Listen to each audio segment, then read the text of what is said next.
Saya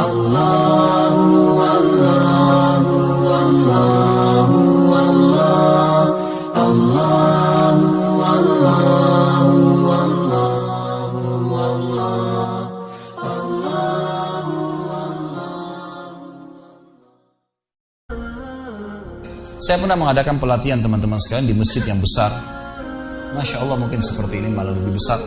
Lantai 2 juga seperti ini dan penuh. Di lantai 2 itu ada banyak ibu-ibu akhwatnya.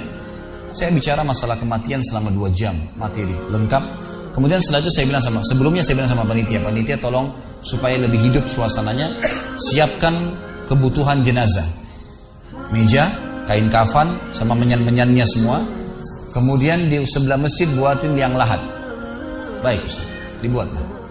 Selesai saya ceramah 2 jam, saya bilang, Bapak Ibu sekalian, saya mau ajak Anda 5 menit coba menjadi jenazah. Ada yang mau? Sempat ada yang angkat tangan depan saya. Kebetulan ini teman kita ini, saudara kita tukang batu. Adiknya dia kembar anak SMA, sering ikut pengajian saya gitu. Dia hadir juga. Dia bilang, saya Ustaz. Baik, silahkan. Pak, saya minta tolong satu hal ya. Kalau Bapak naik nanti di atas meja ini, dibungkus dengan kain kafan oleh panitia, tutup mata Anda dan bayangkan Anda sudah mati dan dengarkan apa yang saya ucapkan. Baik Ustaz, baik. Saya juga bilang sama panitia di atas masjid waktu itu, ibu-ibu, silakan kalau ibu mau coba, panitia tolong bantu. Saya sudah pandu waktu sebelum pengajian. Ringkasnya adalah dia naik. Subhanallah, begitu dia naik, Bapak Ibu sekalian, orang ini naik di atas meja, begitu tutup matanya dan ditempelin kain kafan di pipinya. Ini kain kafan asli kita beli. Ditempel di pipinya, langsung dia nangis. Nangis dia, terisak-isak. Lalu kemudian panitia taruh tangannya di dadanya, harus dibungkus gitu kan. Lalu saya bilang, Pak, coba renungin sekarang Anda sudah mati dan hiruk-pikuk di masjid ini ada orang nangis. Kebetulan adiknya dia yang kembar ini, murid saya, duduk di sebelah kiri kanannya dan membayangkan benar kakaknya meninggal. Mereka betul-betul menangis gitu. Ada jemaah-jemaah juga yang lain pada nangis. Nah, saya bilang, hiruk-pikuk masjid ini yang sedang menangis, ada yang sedang ngobrol. Ini anggap di rumah Anda pada saat Anda meninggal dunia. Dan Anda tidak bisa protes. Gak bisa bilang saya tidak mau, jangan ribut, gak bisa lagi. Udah. Panitia pun menaruh tangan kanan di atas tangan kiri, kita gak bisa protes taruh di dada. Dibungkus dengan kain kafan pun gak bisa.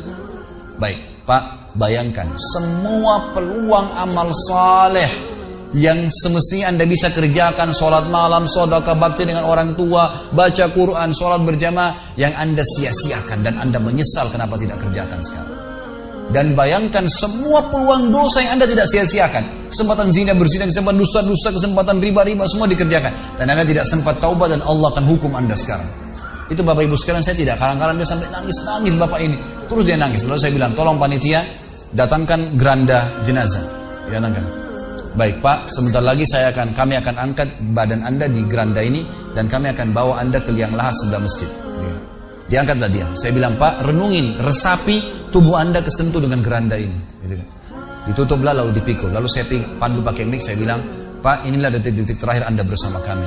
Terus sesalin perbuatan-perbuatan dosa Anda pernah lakukan, peluang-peluang ibadah Anda sia-siakan. Sampai tiba di luar masjid, saya turun ke liang lahat, saya buatin sendiri tanah. Kemudian saya buatin gubernur, lalu diturunkan dia. Setelah diturunkan, saya suruh tutup matanya, kemudian ditutup dengan kain. Saya keluar, lalu saya pakai mic, saya bilang, Pak, buka matanya. Inilah rumah Anda sekarang.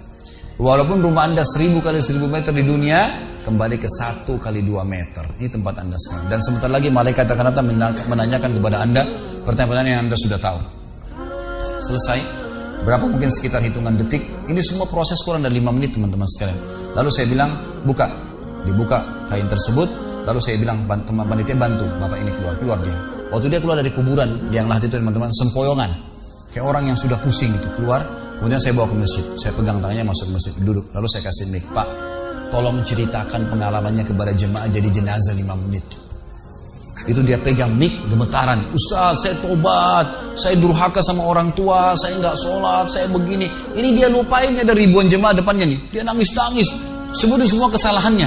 Semua pada banyak ikut nangis. Dia, kayak orang ketakutan betul, gitu kan? Baik, selesai. Saya panggil siapa lagi yang mau coba? 2, 3, 4 orang. Rata-rata semua begitu keadaannya, gitu kan? Alhamdulillah mereka sadar seketika pada saat itu. Lalu kemudian saya bilang penutupan. Ada bahkan ibu-ibu yang coba di atas pingsan, ibu itu. Kita bukan nakut-nakutin, tapi memang saya praktekin. Lalu saya bilang begini, Bapak Ibu sekalian, sebagai penutup acara saya bilang pada saat itu, bahwasanya ini hanya praktek jadi jenazah. Tapi ini ya akan datang satu waktu Anda dibungkus kain kafan tidak bisa kembali lagi. Sekarang masih bisa kembali beramal soleh. Dan ini pernah diperingatkan oleh Hasan Basri rahimahullah. Beliau pernah ngantar jenazah diikuti oleh seseorang. Lalu Hasan Basri tanya, wahai fulan, kalau seandainya jenazah ini tiba-tiba hidup sekarang, apa yang dia kerjakan? Kata orang ini, tentu dia akan sholat, dia akan puasa, dia akan ngaji, dia akan kerjakan ibadah-ibadah. Kata Hasan Basri, kenapa? Dia bilang karena dia sudah mati, dia tahu nilainya ibadah itu. Kata Hasan Basri, yang kau ucapkan benar, tapi di depan matamu ini tidak bisa hidup lagi. Kamu sekarang masih hidup, kerjakan seperti dia kalau dia hidup. Jangan tunggu itu, gitu kan?